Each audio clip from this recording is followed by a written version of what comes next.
Hey guys, welcome back. I'm Kelp, and today we're diving into another horrifying story.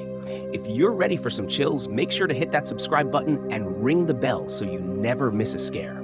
Let's get into it. Title: The Uninvited Guest. It all began with a seemingly innocuous letter that arrived in the mail. The envelope was plain, without a return address or any identifying marks, except for my name written in elegant cursive. Inside was a single sheet of paper, embossed with a cryptic message. Your presence is requested. The Grand House, midnight. Come alone. The Grand House was an old mansion at the edge of town, long abandoned and shrouded in local legends. No one lived there, and most people avoided it, believing it to be haunted. I had heard the stories: a wealthy family who vanished without a trace, strange lights seen at night, and ghostly figures reported by brave or foolish souls. My curiosity got the better of me. Despite the warnings and my own reservations, I decided to go. The thrill of uncovering the truth was too enticing, and I hoped the mysterious invitation was merely an elaborate prank. That night, I drove to the mansion, my headlights slicing through the fog that clung to the ground like a living entity. The Grand House loomed ahead, its once majestic facade now weathered and decayed. I parked my car and approached the front door, which creaked open as if anticipating my arrival. Inside, the mansion was eerily silent. Dust motes danced in the beams of moonlight that filtered through the broken windows. The grandeur of the house was still evident despite its disrepair. Chandeliers hung like skeletons from the ceiling, and the walls were adorned with faded portraits of the family who had once lived there. I followed the instructions and made my way to the grand hall. There was a large, ornate mirror on the far wall, and below it was a note written in the same elegant script as the letter. It read, "Look into the mirror to find what you seek." I approached the mirror cautiously. The glass was smudged and cracked, distorting my reflection. As I gazed into it, I noticed something peculiar. The reflection in the mirror didn't match the room around me. Instead of the dilapidated hall, the reflection showed a vibrant, well-maintained room with people, wealthy, elegant people, dressed in finery. They were dancing and laughing, as though they were in the midst of a grand party. I blinked, trying to make sense of the illusion. When I looked back at the mirror, the scene had changed. The guests were no longer visible, and the reflection showed only a dark, empty room. I felt a shiver run down my spine. Something about the mirror felt wrong, unnervingly alive. Just then, I heard footsteps echoing through the house. They were soft but unmistakable. I turned and saw nothing but darkness. The footsteps continued, growing louder and closer, and I began to feel a rising sense of dread. I tried to calm myself, telling myself it was probably just the house settling or the wind playing tricks. But then I saw it. In the reflection of the mirror, a figure appeared, tall, shadowy, and indistinct. It seemed to move closer to me with every passing second. I turned around quickly, but there was no one there. The footsteps stopped, and the silence was deafening. Desperate to find some rational explanation, I searched the house. The grand ballroom, the library, the study. Each room was eerily silent and empty. The air felt thick with tension, and the sense of being watched was almost palpable. I found no signs of anyone having been there recently, but the feeling of unease only grew stronger. Returning to the grand hall, I found the mirror again. The figure was still there, now standing directly behind me in the reflection. I could feel its presence, a cold, oppressive force pressing against my back. I turned around, and once more, there was nothing. My heart raced, and I felt a cold sweat break out on my forehead. In a moment of sheer panic, I grabbed the mirror and turned it around, hoping to dispel whatever dark magic it contained. To my shock, the back of the mirror was covered in intricate carvings, depicting scenes of despair and agony. I traced my fingers over the carvings, and as I did, a hidden compartment on the back of the mirror opened, revealing an old, leather-bound book. The book was filled with handwritten entries detailing the history of the Grand House and its inhabitants. It described a series of tragic events, a family curse, wrongful death, and a pact with dark forces. The final entry was a chilling confession. "We have invited the darkness into our home. It will not leave until it claims what it is due. If you are reading this, beware. The mirror is the gateway." The realization hit me like a wave. The mirror was more than a mere reflection. It was a portal to something far darker. the footsteps, the figure. I was not alone. The darkness had been waiting for someone to come, someone to open the gateway. I fled the grand house, the book clutched tightly in my hands. As I drove away, I glanced back at the mansion, its windows staring back like hollow eyes. The mirror's reflection still haunted me, and the sense of dread did not leave me until I was far from the mansion's reach. In the days that followed, I researched the history of the grand house and its mirror. The stories were more horrifying than I could have imagined. The mirror had been created as a conduit for a malevolent entity, and the house had become its prison. Anyone who looked into the mirror risked becoming part of its dark legacy. I never returned to the grand house, and I kept the book hidden away. But sometimes, when I catch my reflection in a mirror, I can't help but feel that something is watching me from beyond the glass. The invitation was a reminder of the darkness that lurks just beyond our perception, waiting for the right moment to emerge. Before we move on to the next story, hit that subscribe button if you haven't already. Your support keeps the chills coming. Now, let's get back to the fright. Title: The Radio That Told Time. In the quiet town of Eldridge, an old radio sat abandoned in the corner of a thrift shop. It was a vintage piece, with a dark wooden cabinet and brass dials, its design evocative of a bygone era. I was drawn to it despite its state of disrepair, and I decided to buy it, intrigued by its antique charm and the idea of restoring a piece of history. When I brought the radio home, I set it up in my study. It didn't work at first. The dials were stuck, and the wooden casing was dusty and worn. After some tinkering, I managed to get it to crackle to life. To my surprise, it only picked up one station, a faint and eerie broadcast that seemed to play a loop of static interspersed with snippets of music from the 1940s. The broadcast intrigued me. It was a mixture of jazz, classical pieces, and some old-time radio dramas. But what caught my attention was the occasional voice that came through the static, a woman's voice that spoke in a soft, melancholic tone. At first, I thought it was a glitch or a prank, but the more I listened, the more I realized something was off. One evening, as I was working late, the radio began to emit a peculiar sound, like a ticking clock. I paused my work and listened intently. The ticking grew louder, and then I heard the voice clearly for the first time. "It's 11:36, the voice said, followed by an unsettling silence. I glanced at my watch. It was exactly 11:36. The next night, I heard the voice again, this time providing details about a local event that would occur the following day, a street fair that wasn't widely advertised. I dismissed it as coincidence, but when the event occurred exactly as described, my curiosity turned into obsession. Over the following weeks, the radio continued to provide precise updates about times, events, and personal details. It seemed to predict events before they happened, accidents, encounters, and even arguments. The voice spoke of mundane details that I couldn't have known, and the frequency of these predictions began to feel more like warnings than mere coincidences. One particularly chilling prediction involved my neighbor, Mrs. Holloway. The radio warned me that she would suffer a minor accident in her garden. I dismissed it, thinking it was just a strange coincidence. But when Mrs. Holloway tripped over her garden hose and sprained her ankle the next day, I was unnerved. I grew increasingly obsessed with the radio, listening to it constantly. Its broadcasts became more personal, recounting events from my past and offering cryptic predictions about my future. The voice began to speak of a storm that would hit the town, giving me specific details about its timing and intensity. I tried to prepare for the storm, but it never came. Instead, the radio seemed to grow more erratic, switching between static and eerie whispers. One night, as I listened intently, the radio went silent. I adjusted the dials frantically, trying to get it to work again, but there was no sound. The silence was deafening, and I felt a profound sense of dread. Then the voice returned, but it was different, more distorted and urgent. "It's not just a radio," it said. "It's a conduit. The time it tells is not just about the present, but the moments that could have been. It's a warning." I was confused and frightened. What did it mean by moments that could have been? The next day, I received a letter from an unknown sender, warning me to stop listening to the radio and to dispose of it immediately. The letter was unsigned, but the handwriting matched the looping script I had seen in the radio's broadcasts.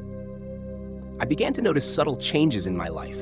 people acting differently around me, events not unfolding as predicted, and a growing sense of paranoia. I felt as though the radio had become an instrument of manipulation, its predictions creating a self-fulfilling prophecy. Desperate to understand the truth, I researched the radio's origins. I discovered that it had belonged to a man named Jonathan Thorne, a renowned inventor from the 1940s who had mysteriously vanished. Thorne was known for his experiments with time and radio waves, and it was rumored that he had developed a device capable of tapping into alternate realities. I realized with horror that the radio might have been an experimental device that bridged the gap between parallel realities. The predictions it provided were not just about the present, but glimpses into alternate timelines, events that could have occurred had different choices been made. Determined to rid myself of the radio, I dismantled it and threw the pieces into a bonfire.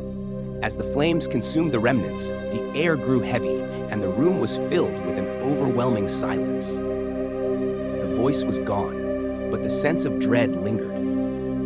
In the weeks that followed, I tried to return to normal life, but I couldn't shake the feeling that the radio's influence had left an indelible mark.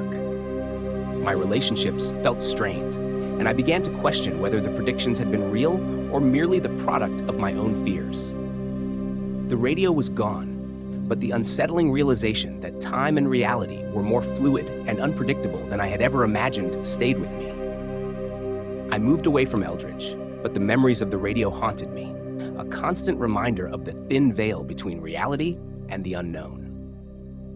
Take a moment to subscribe before we jump into our next tale. Your support helps us bring more stories to life. Now, let's return to the eerie. Title: The House That Never Sleeps. I had always been fascinated by real estate, but when I came across a listing for a grand old house on the outskirts of town, I was intrigued not by its potential, but by its eerie reputation. It was said to be a fixer-upper with an unsettling history, an old mansion that locals avoided discussing. Curiosity got the better of me, and I decided to purchase it, thinking I could restore it and make a profit. The house was enormous, with ivy-covered brick walls and tall, arched windows that seemed to watch me as I approached. The moment I stepped inside, I was struck by a profound sense of unease. The air was heavy with dust and an inexplicable coldness. Despite the house's size, it felt strangely claustrophobic, as though the walls were closing in on me. My first night in the house was unsettling. I woke to the sound of footsteps echoing through the halls, though I was alone. Every time I got up to investigate, the footsteps stopped. I chalked it up to the house settling and tried to ignore the unsettling noises. As the days passed, the noises grew more frequent. At night, I would hear whispers, muffled and indecipherable, but undeniably there. Objects seemed to move on their own, and shadows danced across the walls even though there was no one there to cast them. I began to feel as though I was being watched, a sensation that only grew stronger with each passing night. Determined to get to the bottom of these disturbances, I delved into the house's history. I discovered that it had once belonged to a family who had vanished under mysterious circumstances. The records were sparse, but there were rumors of strange rituals and disappearances. The locals spoke of the house as if it were a living entity, one that never truly rested. One evening, as I was exploring the attic, I found an old trunk hidden behind some dusty furniture. Inside were old diaries, photographs, and a collection of strange objects, symbols carved into pieces of wood, and old, tarnished keys. The diaries belonged to the family who had lived in the house, and they spoke of their growing fear and the strange occurrences they had witnessed. The entries described a house that was never silent, one that seemed to come alive at night. The family wrote about hearing voices, seeing apparitions, and experiencing a pervasive feeling of dread. They had even attempted to perform rituals to appease whatever force haunted the house, but their efforts only seemed to make things worse. As I read through the diaries, I came across a chilling entry that described a ritual intended to sacrifice time, to keep the house from ever truly resting. The family had believed that the house was cursed to never sleep, and that this curse had to be placated by offering something precious: time, memories, even lives. That night, I was woken by a noise that was different from the usual footsteps or whispers. It was a rhythmic thumping, coming from the basement. My heart raced as I descended the stairs, the thumping growing louder with each step. The basement was cold and dark, and I fumbled for the light switch. When the light flickered on, I saw an old clock standing against the wall, with its pendulum swinging back and forth with an unnatural speed. The clock seemed to pulse with a malevolent energy, and the room began to spin. I felt as though time itself was distorting, elongating and contracting in impossible ways. The thumping grew louder, and I realized it was coming from the clock. I approached it, my mind racing, and as I reached out to touch it, the room was engulfed in darkness. In the pitch-black void, I heard the voices again. Clearer now, more insistent. They were filled with anguish and desperation, pleading for release. I felt hands grasping at me, pulling me toward the void. My sense of time shattered, and I lost all orientation. I struggled against the invisible forces, my screams echoing through the darkness. When I regained consciousness, I was lying on the basement floor. The clock was silent, and the room was eerily calm. The house was quiet, but the sensation of being watched never left me. I knew I had to leave, but something was keeping me there. An unspoken promise that the house had made to itself to never let go of its inhabitants. I packed my things and left the house that day. But the experience had changed me. I found myself haunted by the memories of that night, unable to escape the feeling that the house was still watching me. I learned that the house had never truly let go of its occupants. It simply absorbed them, trapping their essence within its walls. I sold the house, but the feeling of being watched never left me. Every shadow, every whisper in the dark reminded me of the house that never sleeps. The memories of that night haunt my dreams, and the sense of dread remains, a constant reminder of the malevolent force that lurks in the darkness. The house still stands, waiting for its next occupant. And as the years pass, I wonder if it is still watching, still waiting, and if it will ever truly rest. Don't forget to subscribe before we continue. Your support is crucial for more spine-tingling stories.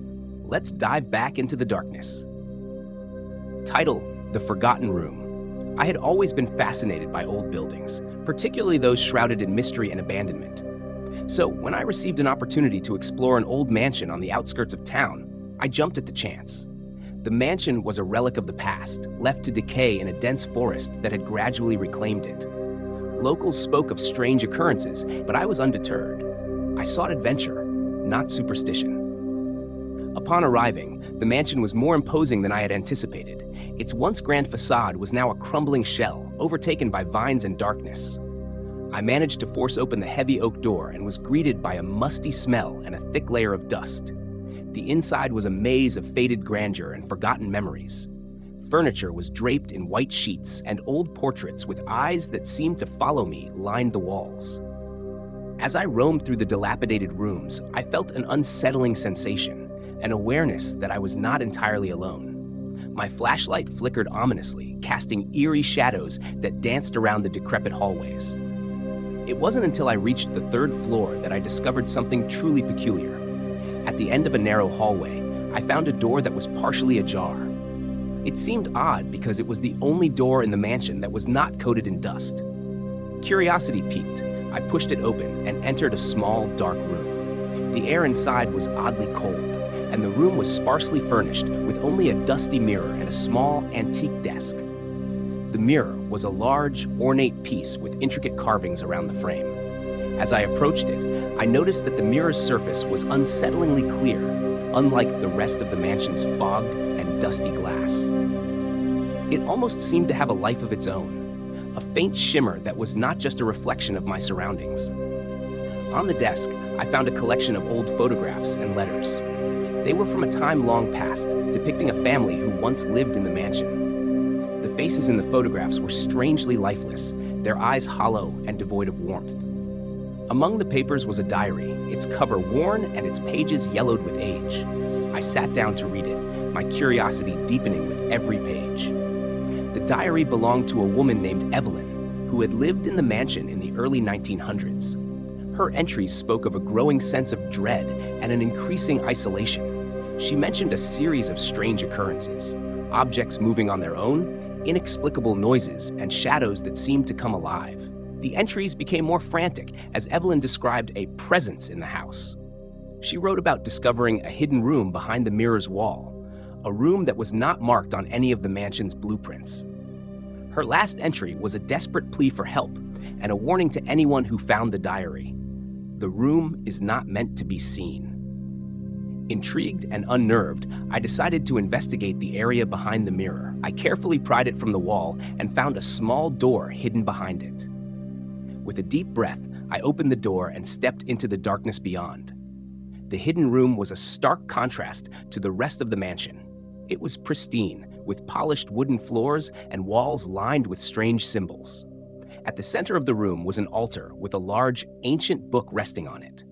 The air was thick with an oppressive energy that made my skin crawl. I approached the altar and opened the book, revealing pages filled with cryptic symbols and disturbing illustrations. It was a journal of sorts, documenting rituals and incantations. As I flipped through the pages, I began to understand that this room was used for dark and forbidden rituals, intended to commune with entities beyond our comprehension. The atmosphere grew heavier, and the temperature in the room dropped drastically. The symbols on the walls began to glow faintly, and a low, guttural hum filled the space. I felt an overwhelming sense of dread, as though something malevolent was awakening. Suddenly, the mirror's surface in the adjoining room began to ripple, as if it were a pool of water disturbed by an unseen force. I heard a whispering, faint but insistent, calling me from the hidden room. The sound was both captivating and terrifying, urging me to stay and continue the investigation. I realized too late that the ritual had been incomplete. The presence Evelyn had feared was now attempting to breach the barrier between its realm and mine. The symbols on the walls seemed to pulse with a life of their own, and the hum grew louder, more insistent. In a panic, I tried to leave, but the door to the hidden room slammed shut. The whispers grew louder, and shadows began to swirl around me. I could see distorted shapes moving in the mirror's reflection, and the air was thick with an unnatural force. Desperate, I grabbed the book and attempted to follow the rituals written in it, hoping to appease whatever had been disturbed.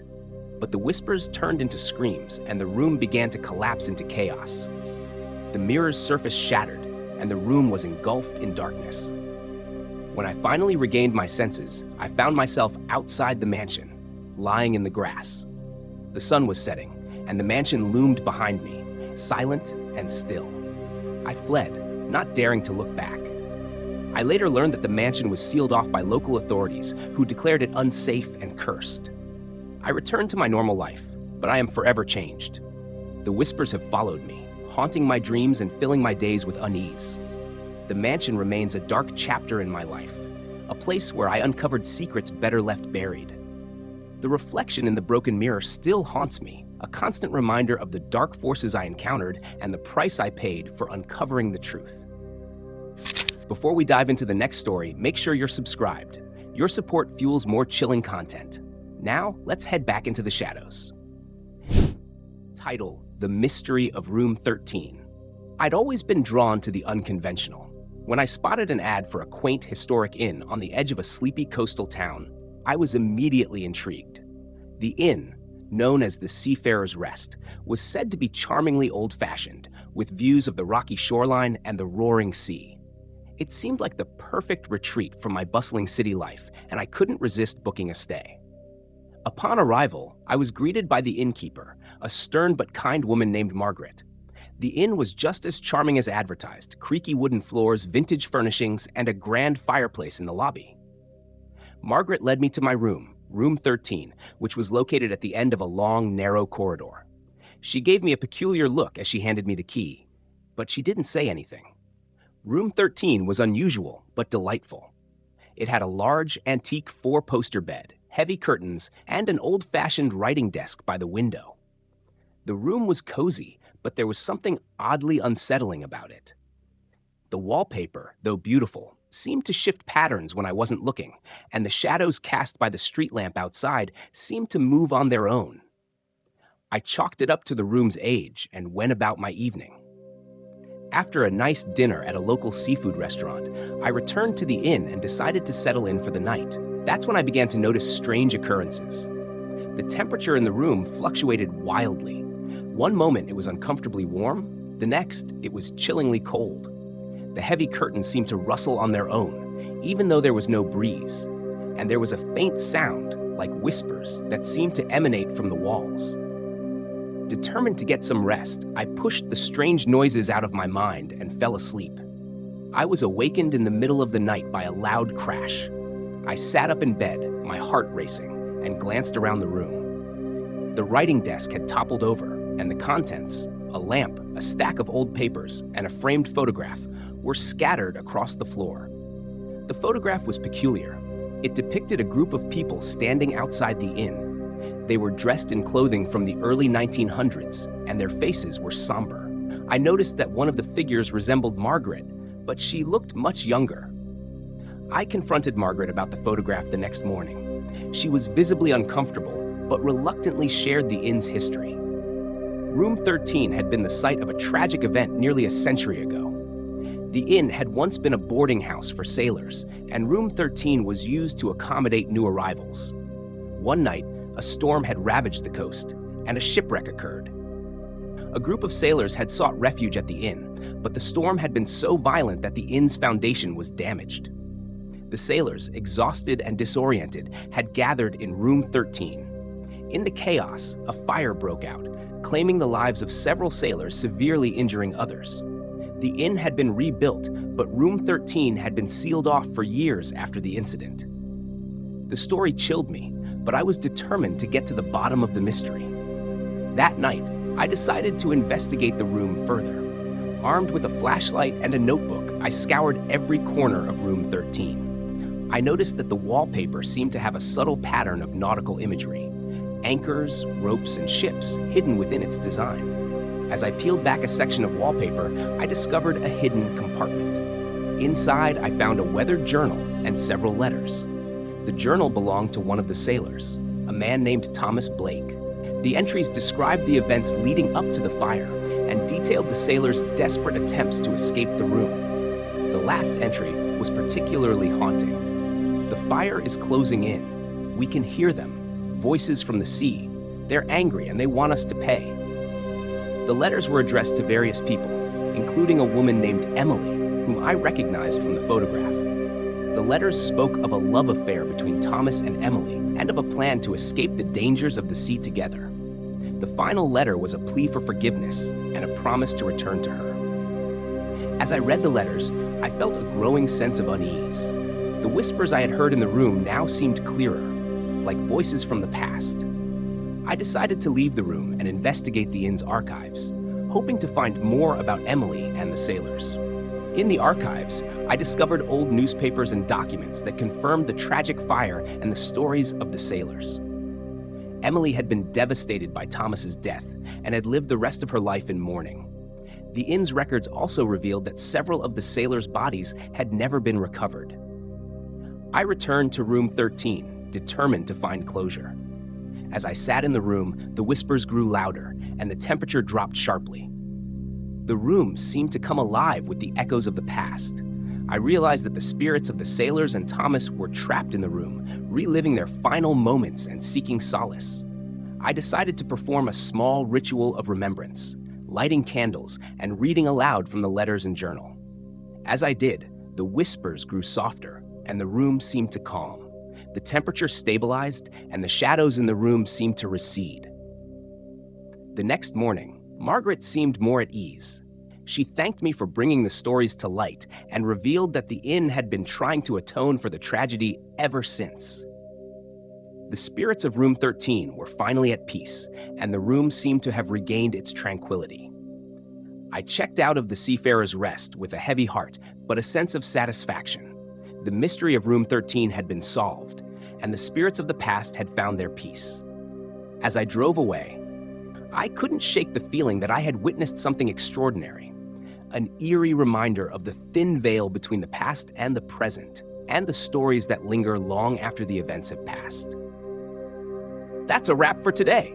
For more captivating stories, hit subscribe and tap the bell icon to get notified about our latest uploads. You'll definitely want to catch our next story. It's going to be a good one.